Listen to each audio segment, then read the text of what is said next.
कसाई। अरे पहले तनिक लगी, पिनगरा वालों सुनो। अरे पहले तनिक लगी, अरे बाद में बुझाई, घोटले घोटाई ना ए बबुआ मिठाई, दिल जे बनना।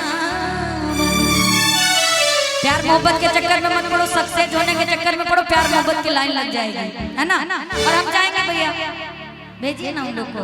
अच्छा बुला दे। हाँ अरे भाई, अच्छा बुला दिया जाए ना।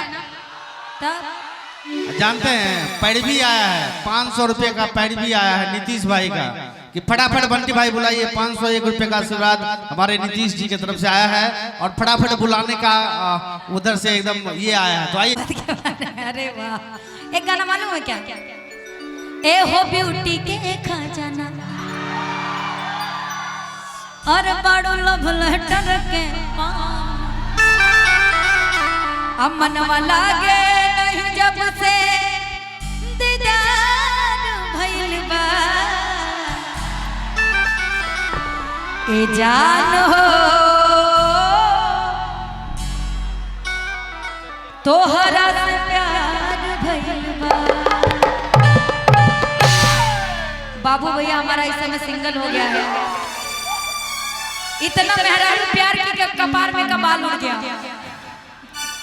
अच्छे लग रहे हैं ना ढोलक वाले भैया, अच्छे लग रहे हैं। अच्छा इधर कौन कौन अच्छा लग रहा है? इधर अच्छा, नाम क्या है आपका? अलीशा। दे दादी तनिक्षा, है ना। एक अलीशा जी के लिए जोरदार ताली हो जाए। अरे बजा दो भाई, अतनी सुंदर लड़की बा, हम का बताएं। हरियर हरियर लहंगा पहन के आगे बैठ गए। कैसा आप लोग खड़े हो गए रे भाई? तो हम गाना नहीं गाएंगे, वरना बैठ जाओ।